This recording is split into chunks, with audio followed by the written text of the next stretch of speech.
오늘 하나님께서 우리에게 주시는 말씀은 요한복음 9장 1절부터 7절의 말씀입니다. 요한복음 9장 1절부터 7절의 말씀을 우리 한 절씩 교독하도록 하겠습니다. 제가 먼저 봉독하겠습니다. 예수께서 길을 가실 때에 날 때부터 맹인된 사람을 보신지라.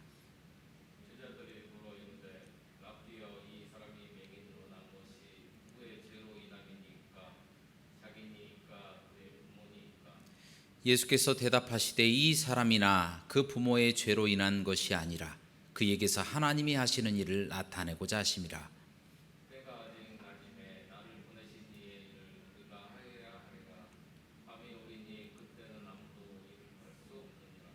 내가 세상에 있는 동안에는 세상의 빛이로라.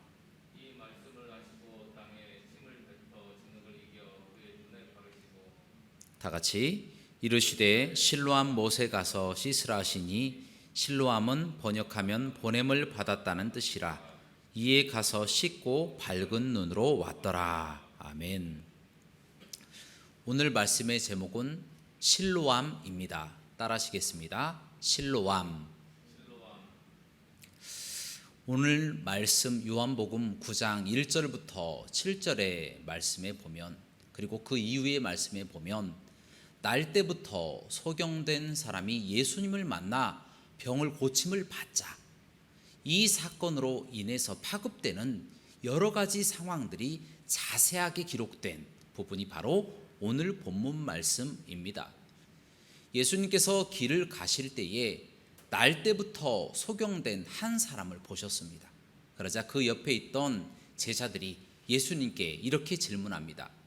예수님, 날 때부터 소경된 저 사람은 누구의 죄 때문에 생겼습니까? 이렇게 물어봅니다. 바로 그 사람의 죄 때문이냐 아니면 그 부모의 죄 때문이냐 이렇게 물어보고 있다는 거예요. 왜냐하면 그때 당시 유대인들은 이 날 때부터 소경이 됐다라고 하는 이 소경이라고 하는 질병, 또 다리를 절거나 또 몸이 굉장히 심하게 아프거나 하는 이와 같은 질병들은 하나님께 저주를 받아서 병에 걸린다, 그렇게 생각했기 때문이다라는 거예요. 출애굽기 20장 5절 말씀, 또 출애굽기 34장 7절 말씀, 또 민수기 14장 18절 말씀에 따르면 하나님은 인자하시고 노하기를 더디하셔서 하나님을 사랑하는 자에게 천대까지 은혜를 베푸시고, 또한 하나님의 사랑을 그에게 베푸셔서 죄와 허물을 용서해 주신다라고 말씀하고 계시기 때문이다라는 거예요. 그러나 그렇다고 해서 형벌을 받을 자를 형벌이 없는 것으로 면제해 주시지는 않는다라는 겁니다.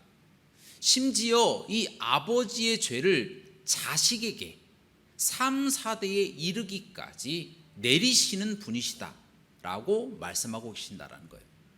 그래서 우리가 이 말씀만 보면 이 죄와 심판이 유전되는 것이 아닌가 그렇게 생각할 수도 있습니다. 그러나 그것은 성경적인 내용이 아닙니다. 왜냐하면 에스겔서 18장 20절 말씀에 보면 범죄하는 사람, 그 사람은 죽을지라 이렇게 말씀하고 있기 때문입니다. 범죄한 그 사람이 죽게 되는 것이지 아버지의 죄로 아들이 심판을 당한다든가 아니면 아들의 죄로 아버지가 심판을 당하는 일이 없다, 그렇게 말씀하고 계시기 때문이다라는 거예요. 곧 죄로 인해서 질병이 올 수도 있지만 그것이 부모의 죄나 자식의 죄를 그 다른 사람이 대신 받거나 하는 것이 아니라 자신의 죄 때문에 병이 올 수도 있다 라고 하는 것을 말씀해 주고 있다는 거예요.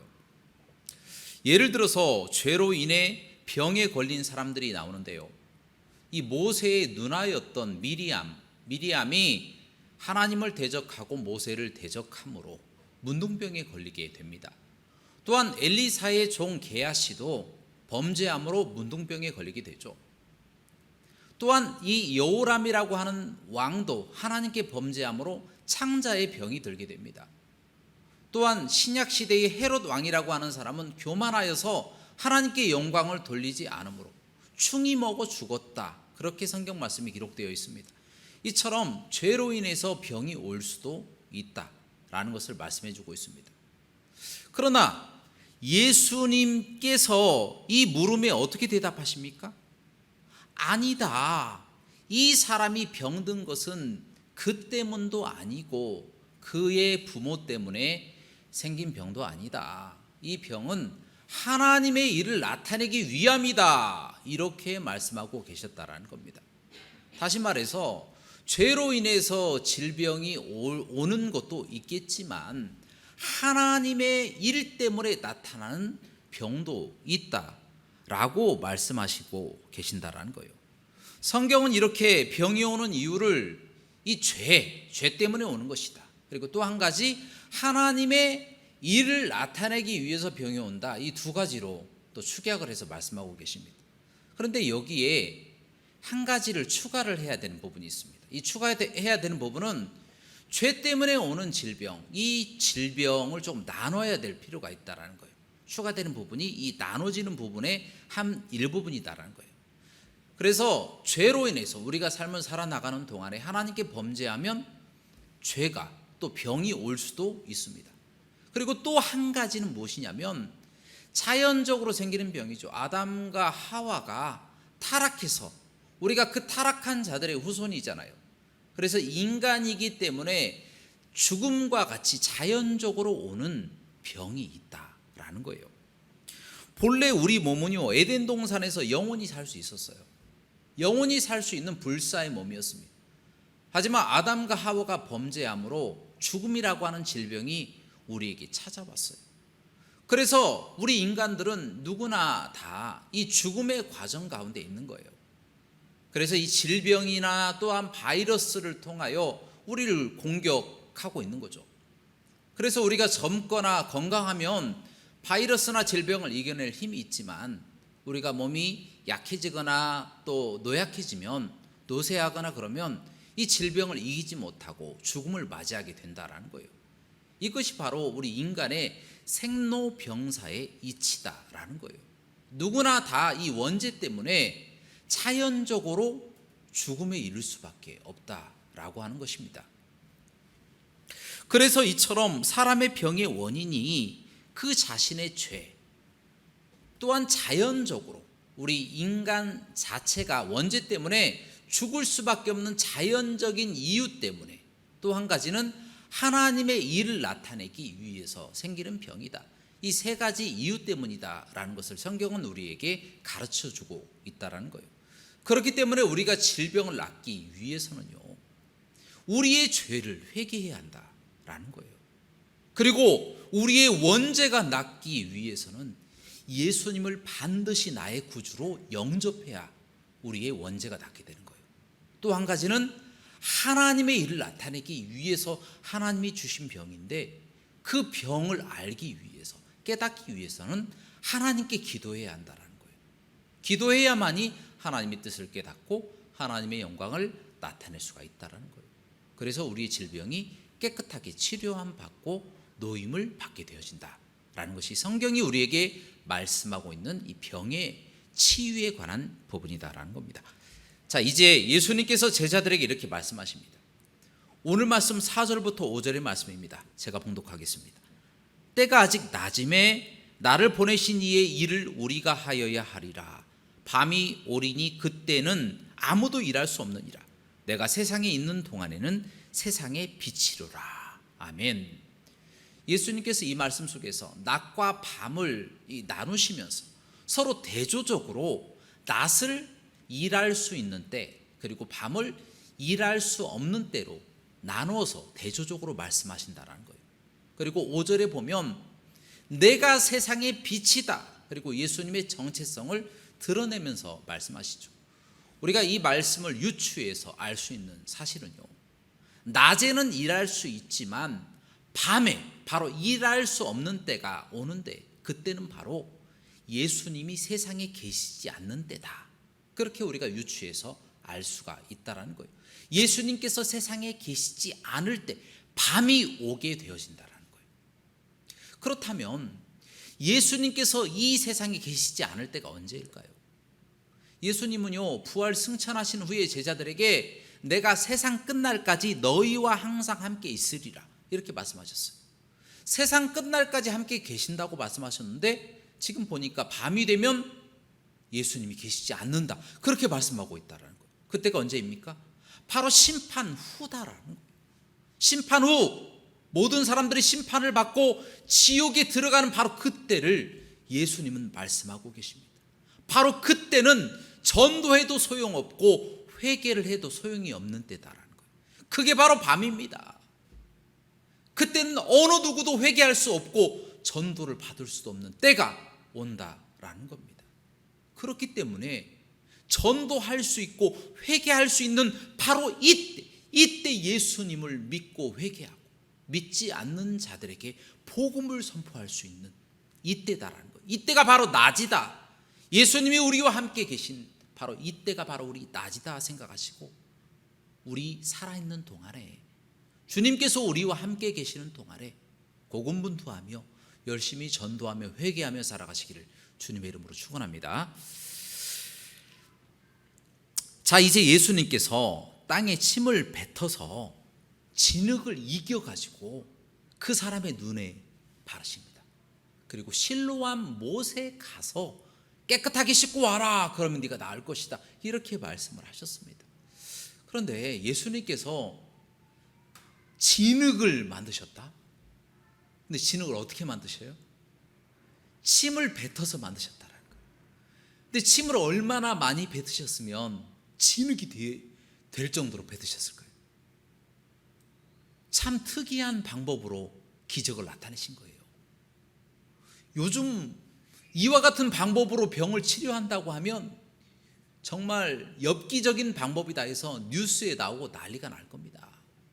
그런데 그때 당시에 유대인들도 예수님이 이 하신 행동에 태클을 걸지 않습니다. 왜 그럴까요? 그렇게 말 많은 유대인들이 왜 예수님의 이 특이한 기적을 나타내는 행위에 태클을 걸지 않았을까요? 그 이유가 있습니다. 예수님이 능력자이기 때문이에요. 예수님의 소문이 사람들에게 쫙 퍼진 거예요. 예수님이 유명인이 되어 버렸다라는 거예요. 요즘 보면 연예인들 보면 특이하게 보이잖아요. 참 예쁘게 보이고 멋있게 보이잖아요. 연예인 바라보듯이 유대인들이 지금 예수님을 바라보고 있었기 때문이다라는 거예요. 이처럼 이 유명세라고 하는 것, 유명인이 되어 버리면요 맹목적으로 추종하는 사람들이 생깁니다. 어떤 행동을 잘했건 잘못했건 무조건 맹목적으로 추종하는 사람들이 나옵니다. 그로 인해서 잘못된 방향으로 가는 부분들도 많이 있죠. 거짓 선지자들도 나타나게 되어진다라는 겁니다. 겉보기는 선량해 보이고 지식인이고 아주 젠틀하고 멋있게 보이는데 알고 봤더니 거짓 선지자예요. 양의 탈을 쓴 일이라는 것입니다. 그런 사람들이 있을 수 있다라는 거예요. 유명인이라고 해서 반드시 올바른 방향으로 우리를 이끈다. 그것은 착각이다라는 겁니다. 반드시 유명하다고 그 사람이 젠틀하거나 착하거나 올바른 방향으로 나아가는 사람은 아니다라는 것을 반증해 주고 있다라는 거예요. 그러나 예수님은 진짜셨습니다. 예수님은 실로암 못가로 날 때부터 맹인이었던 사람을 보내십니다. 그러자 이 사람이 씻고 나서 밝히 보고 다시 돌아왔다는 겁니다. 깨끗하게 딸 때부터 맹인이었던 사람이 치료받은 것입니다. 할렐루야. 자, 이처럼 보내신 분이 누구냐에 따라서 이 진위가 판가름납니다. 누가 진짜냐 가짜냐 라고 하는 것은 능력이 나타나느냐 나타나지 않느냐로 판가름나게 되어진다는 거예요. 우리 예수님을 누가 보내셨습니까? 보내신 분이 누구십니까? 하나님이십니다.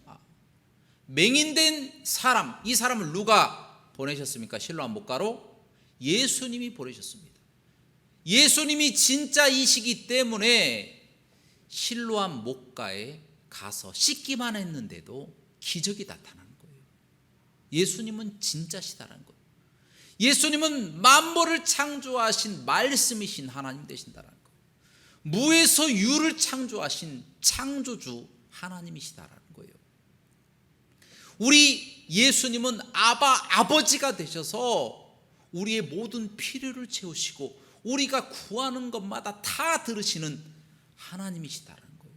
그렇기 때문에 우리가 그 예수님을 믿고 신뢰하고 그분께 모든 것을 아뢰며 기도한다면 우리의 모든 문제가 해결받고 우리의 모든 또 어려움들이 극복되게 되어진다라는 것입니다.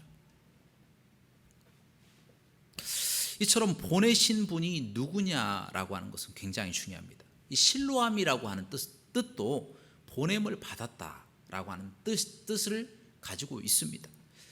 예수님이 보내신 것이죠. 예수님이 진짜 메시아이기 때문에 이와 같은 능력이 나타난다라는 것을 꼭 기억해 주시기 바랍니다.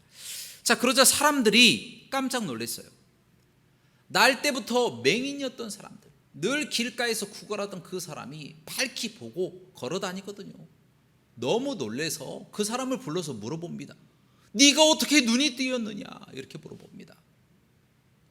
그러자 그 사람이 대답하기를 예수님이라고 하신 분이 나를 불러서 내 눈에 진흙을 이겨서 침을 뱉어 진흙을 이겨서 내 눈에 그것을 바르고 실로암 목가로 가서 씻고 와라 했더니 눈이 떠졌습니다. 보게 되었습니다. 이렇게 고백했다라는 거예요. 사람들이 너무 놀라서 이 사람을 데리고 바리새인들에게 데리고 갑니다. 왜냐하면 바리새인들이 이 율법에 관한 부분을 또 잘 아는 사람들이기 때문에 또 그날은 안식일이었기 때문에 바리새인들에게 보일 필요가 있었어요.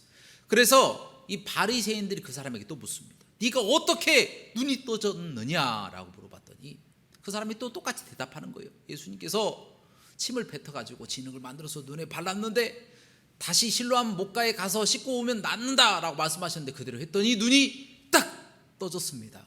이렇게 이야기를 하고 있었다는 겁니다. 그러자 이 바리새인들 사이에서 논쟁이 벌어지기 시작합니다.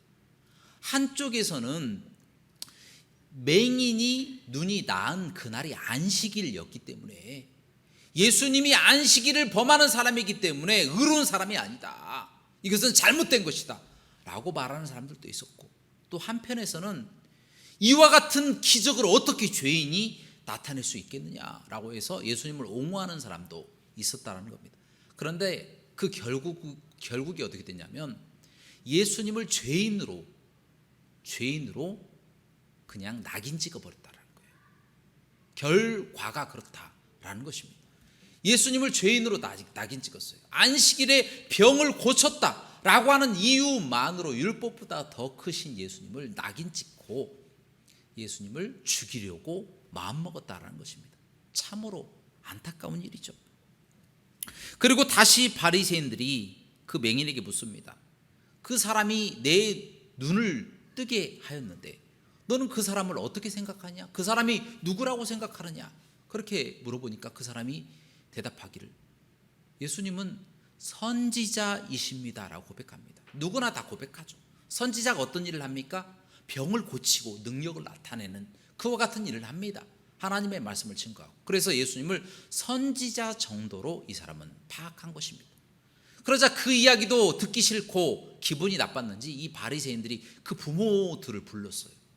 부모들을 불러서 그 사람을 가리켜서 이 사람, 이 날 때부터 소경이었다라고 주장하는 이 사람이 네 아들이 맞냐? 그리고 이 사람의 눈이 어떻게 떠졌느냐라고 부모에게도 물어보는 거예요. 얼마나 창피한 일입니까? 그런데 부모가 이렇게 대답합니다. 이 사람이 우리의 아들인 것은 맞습니다. 그런데 이 사람이 어떻게 눈이 떠졌는지, 누가 이 사람의 눈을 뜨게 만들었는지 우리는 모릅니다. 저가 장성하였으니 저에게 직접 물어보십시오라고 이야기했다는 겁니다. 이 부모가 이처럼 그 사람에 대해서 미온적으로 이야기한 이유가 있어요. 그것은 바로 유대인들이 예수님을 그리스도라고 주장하는 사람들을 다 출교시켜버리고 다 쫓아내버리고 삶을 살지 못하도록 그렇게 결의하였다라는 것을 이 부모들이 안 거예요. 그래서 두려워서 사실을 왜곡해버렸다는 거예요. 진실을 이해하게 하지 못했다라는 겁니다. 여러분, 참으로 안타까운 것은 요한 1서 4장 18절 말씀에 나와 있는 것처럼 두려움에는 형벌이 있다라는 거예요. 보통 어린아이들이 어떤 잘못을 하면 혼나지 않으려고 거짓말을 하잖아요. 그런데 나중에 들통나면 어떻게 됩니까? 더 많이 혼나요. 마찬가지로 이 두려움 때문에 거짓말하고 왜곡하는 이 일에는 반드시 형벌이 있다라는 것입니다. 지금도 이 사회에 얼마나 많은 사람들이 진실을 말하지 않고 왜곡하고 거짓말하며 살아가고 있습니까? 혹시 자기에게 피해가 오지 않을까? 어떤 불이익을 당하지 않을까? 노심초사하며 거짓말하고 살아가고 있다는 거예요. 사실이 아니어도 사실에 대해서 이런 방구하지 않고 묵묵하게 입 다물고 있다는 거예요. 하나님은 말씀을 통하여 분명하게 우리에게 도전하십니다. 나중에 하나님이 이 두려움에 대한 형벌을 내리신다는 거예요. 요한 1서 4장 18절 말씀에 정확하게 기록되어 있다는 거예요. 그러나 오늘 말씀에 날 때부터 맹인되었던 이 사람은 하나님의 진실, 예수 그리스도가 주시라고 하는 이 진실에 대해서 입 다물고 있지 않았습니다. 주저하지 않았습니다. 바리새인들이 다시 그를 부릅니다. 그래서 예수님을 죄인이라고 그렇게 일러주고 난 다음에 은근히 예수님을 죄인이라고 고백하고 증언해 주기를 바라고 있었다라는 것입니다. 그러나 그는 단호하게 예수님이 죄인인지 저는 알지 못하겠습니다, 이렇게 이야기를 합니다. 그러나 단지 아는 것은 내가 날 때부터 맹인이었다라고 하는 사실과 그리고 지금 보고 있다라고 하는 사실입니다, 이렇게 당당하게 말합니다. 그러자 이 사람들이 조금 기분이 별로 안 좋았는지 또다시 이 사람에게 이렇게 묻습니다. 네가 눈이 떠진 거, 이 떠진 이 일은 무엇 때문이냐, 어떻게 눈이 떠졌느냐, 그렇게 또 질문을 하고 있다는 겁니다. 지금 바리새인들은 이 맹인이었던 사람에게 반복해서 3번이나 똑같은 질문을 하고 있는 거예요. 네 눈이 어떻게 떠졌느냐, 말씀드렸잖아요. 실로암 못에 가서 씻었더니 깨끗하게 나았잖아요. 그것을 3번이나 똑같이 지금 대답하기를 원하고 있는 거예요. 이 사람들, 이 바리새인들의 이 마음속에는 이 맹인이었던 사람이 깨끗하게 질병을 치료받았는데 예수라고 하는 사람을 부인하고 죄인으로 칭해버리고 사실을 왜곡하고 자기들과 똑같이 예수님에게 돌을 던지기를 바라고 있었다는 거예요. 거짓 증언하기를 은근히 바라면서 이 사람에게 계속 반복해서 신문하고 있는 내용이 바로 오늘 말씀의 내용이다라는 겁니다. 그러나 그가 단호하게 대답하기를 내가 이미 말했지 않습니까? 라고 이야기를 합니다. 내가 이미 말했지 않습니까? 그런데 왜 자꾸 저에게 계속해서 물어봅니까? 혹시 당신들도 예수님의 제자가 되려고 하는 것 아닙니까? 이렇게 이야기했다는 거예요. 바리새인들의 화를 확 돋궈버린 거예요. 그러나 얼마나 이 사이다 같은 발언입니까? 다른 사람들은 다 입 다물고 사실을 다 왜곡하고 조금이라도 피해 안 당하려고 노심초사하며 두려워하고 떨고 있는데 이 사람은 담대하게 왜 자꾸 물어봅니까? 내가 말한 거 모릅니까? 이렇게 이야기를 하고 당신들도 예수님이 제자가 되려 합니까? 라고 이처럼 당당하고 멋지게 이야기하고 있다는 거예요. 얼마나 용기 있는 대답입니까? 그랬더니 이 바리새인들이 이 욕하고 난리 났어요. 너 같은 녀석은 예수 따위의 제자지만 우리는 모세의 제자다. 하나님이 모세와는 이야기했지만 너는 네가 그렇게 좋아하고 네가 그렇게 추종하는 예수와 같이 아무것도 없는 근본도 없는 그 사람과는 하나님이 만나본 적도 없고 우리는 그가 어디에서 온지도 알지 못한다 라고 소리를 쳤다라는 겁니다. 그러자 이 사람이 그 이야기에 더 담대하게 그들에게 이렇게 이야기를 합니다. 예수님이라고 하는 분이 진정 하나님의 선지자라면 날 때부터 소경을 낫게 하는 이 기적은 하나님의 사람만 나타낼 수 있다라고 모세의 율법이 나와 있지 않습니까? 그것을 당신들이 다 알고 있지 않습니까? 그런데 이상하게 왜 예수 그리스도가 하늘에서 내려온 사람이 아니라고 주장하고 계십니까? 굉장히 성경을 많이 아는 사람이에요. 굉장히 성경을 깊이 묵상하고 있었던 사람이에요. 비록 눈은 보이지 않았지만 하나님의 말씀을 듣고 또 듣고 해서 다 알고 있었던 사람이기에 이처럼 담대하게 그들을 향하여 용기 있게 말할 수가 있었다는 거예요. 그래서 이 바리새인들이 더 화가 나가지고 네가 죄 가운데 태어난 주제에 우리를 가르치려 드느냐 하면서 소리치면서 그를 쫓아내 버렸다라는 것입니다. 여러분, 이 말씀에서 우리에게 주시는 교훈은요, 진정한 맹인은 날 때부터 맹인이었던 사람이 아니라 예수님을 깨닫고 예수님을 말씀을 통하여 알아보고 예수님의 정체를 알았으면서 눈으로 봤으면서도 애써 부인하고 예수님을 도리어 죄인으로 낙인 찍고 핍박하고 나중에 십자가에 못 박혀서 죽여버리는 이 바리새인들을 가리키고 있었다는 겁니다. 바리새인들은요, 기적을 눈으로 봤잖아요. 소경이 눈을 뜨는 것을 봤잖아요. 또한 이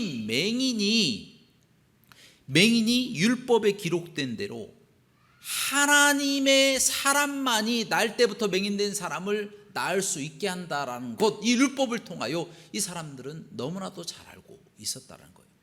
또한 날 때부터 맹인된 사람이 그 사람의 죄 때문이 아니라 하나님의 일을 나타내기 위함이다라는 것도 알고 있었어요. 그럼에도 불구하고 바리새인들은 그 사람을 불러다가 그 사람을 거짓말쟁이로 만들어버리고 그 사람을 모욕하고 그 사람의 부모를 협박하고 심지어 예수님마저도 죄인으로 낙인 찍어버리고 예수님을 십자가에 못 박아서 죽여버렸다는 거예요. 여러분, 이들이 바로 숨겨진 맹인, 진정한 보이지 않는 영적인 맹인들이었다라고 하는 것을 예수님은 이 말씀을 통하여 우리에게 보여주고 싶으셨다라는 것입니다. 여러분, 바리새인들은요, 맹인이었던 사람을 무시했지만 진정으로 이 맹인이었던 사람은 힘없고 연약하고 가진 것이 없었어도 담대하게 진리를 외쳤던 사람이에요. 예수가 주라고 신실하게 외치면서 다른 모든 사람들은 두려움에 떨면서 힘 있는 자 앞에서 비굴하게 굴며 진리를 말하기를 주저하고 있을 때 이 사람은 세상의 이목도 또 세상의 위협도 두려워하지 않고 진리를 선포하는 사람 되었습니다. 진리가 이 사람을 자유케 한 거예요. 그래서 진리 대신 예수님께서 이 사람의 육체의 질병을 치료하시고 그 영혼을 구원하신 것입니다. 사랑하는 여러분, 어떤 일이 있어도 진리를 떠나서는 안 됩니다. 진리를 말하는 것을 주저해서는 안 됩니다. 두려움에는 형벌이 따르기 때문입니다. 하지만 진리에는 병고침이 있고 능력이 있고 희망이 있고 소망이 있고 천국이 있다라는 것, 그 진리 되신 예수 그리스도를 마음으로 고백하고 입으로 시인하고 세상 가운데 전도하신 저와 여러분들의 삶이 되시길 주님의 이름으로 축원합니다. 자, 마지막으로 예수님께서 그들이 그 사람을 쫓아냈다는 말을 들으시고 그 사람을 찾아가셨어요. 그리고 그에게 묻습니다. 네가 인자를 믿느냐라고 묻습니다. 여러분, 이 질문은요, 이 베데스다 못에 있던 38년 된 이 중풍병자를 치료하신 후에 두 번째 나타나셨던 예수님께서 다시 그에게 질문했던 그 질문과 비슷한 상황이다라는 거예요. 예수님께서 첫 번째 이 베데스다 연못가에 있던 38년 된 중풍병자에게 나타나시고 또 오늘 말씀처럼 날 때부터 이 맹인이었던 이 사람에게 나타나신 이유는 병을 고치기 위해서 나타나셨어요. 하지만 두 번째 예수님께서 나타나셨을 때는 바로 그의 영혼을 구원하시기 위해서 나타나셨다는 거예요. 예수님의 목적은 단지 육체의 질병을 치료하고 우리의 육체의 필요를 채워주시기 위한 분이 아니셨습니다. 예수님은 진정으로 그의 영혼을 구원하시기 위해서 그에게 나타나신 겁니다. 단지 육체의 질병과 육체의 필요가 아니라 그 사람 속에 숨겨져 있는 슬픔과 어려움과 괴로움을 다 치료하시고 그 사람을 구원하시고 천국으로 인도하시고 끌어안아 주시기 위해서 우리 예수님은 찾아오셨다는 거예요. 예수님이 단지 육체의 질병만 치료하시려고 하셨다면 두 번째 나타나실 필요가 없어요. 굳이 두 번째 찾아오실 필요가 없는데 예수님은 찾아오셨어요. 왜 그렇습니까? 그 사람의 육체의 질병뿐만 아니라 그 사람의 영혼을 치료하시기 위해서. 이처럼 우리 예수님은요, 자신을 핍박하던 그 바리새인들뿐만 아니라 그곳에 모여있던 모든 군중들까지 다 구원하시기 위해서 베데스다의 기적을 나타내신 것이고, 실로암 목가에 이 날 때부터 소경이었던 이 맹인이었던 사람을 치료하는 기적을 보여주신 것이다라는 거예요. 이처럼 예수님이 이 땅에 오신 사역을 우리에게 밝히 보여주시는 거예요. 예수님이 오신 목적은 우리를 구원하시기 위해서 오셨다라는 거. 우리는 그것을 꼭 기억해야 한다라는 것입니다. 그러자 그가 대답합니다. 네, 그렇습니다. 인자가 누구십니까? 이제 내가 믿고자 하나이다. 그렇게 고백합니다. 예수님을 믿을 준비가 되어 있었다라는 겁니다. 그러자 예수님께서 그에게 대답하시기를, 네가 지금 보는 그가 바로 나다. 나와 말하고 있는, 네가 나와 말하고 있는데 말하고 있는 그 사람이 바로 인자다. 그렇게 예수님이 말씀하십니다. 그러자 그가 곧바로 엎드려 절하며 예수 그리스도를 믿었다라는 거예요. 예수 그리스도를 구주로 영접하고 구원받은 사람이 되었다라는 것입니다. 사랑하는 여러분, 이 실로암의 기적은 바로 예수 그리스도의 33년의 사역을 축약한 이 축소판이라고 할 수 있어요. 실로암의 이 전체의 이 스토리는 바로 예수님의 상징행위 자체였다라는 거예요. 실로암의 뜻도 보냄을 받았다라는 뜻입니다. 여기서 맹인은 어둠을 상징하는 것이고, 여기서 빛은 예수님을 상징하는 것입니다. 또한 영적 맹인은 바리새인들, 끝까지 눈으로 보면서도 믿지 않으려고, 깨닫지 않으려고 하는 바리새인들을 상징하는 것이고, 눈을 뜬 맹인은 바로 예수 그리스도를 믿고 구원받은 예수님의 제자들을 상징하는 것입니다. 이 실로암의 이 모든 기적이 바로 예수님의 상징행위 전체, 예수님의 33년의 생애, 그리고 예수님이 이 땅에 오신 목적을 축약한 상징행위 자체였다라는 것을 이 말씀을 통하여 우리가 깨달아 알 수 있었다라는 겁니다. 사랑하는 여러분, 이제 말씀을 정리합니다. 예수님은 자신이 맹인인 줄 몰랐던 바리새인과 같은 영적 맹인들이 깨닫고 주님께 돌아오기를 원하셨습니다. 하지만 그들은 깨닫지 못했습니다. 그 깨닫지 못하고 깨닫지 않고 거부했던 그들을 향하여 심판을 선포하시는 내용이 바로 이 실로암 목가에 맹인을 낫게 하는 기적의 사건입니다. 안타까운 것은 지금 이 시대에도 교회를 다니지만 아직도 영적인 맹인들처럼 살아가는 사람들이 많습니다. 왜냐하면 많은 사람들이 이 영혼 구원이라고 하는 사역, 예수님께서 가장 중요하게 하시는 이 사역은 다 뒤로 버리고 사회 정의나 또한 그들이 원하는 육적인 목표, 이 땅의 유토피아를 건설하는 것을 최우선 목표로 삼고 있기 때문이다라는 거예요.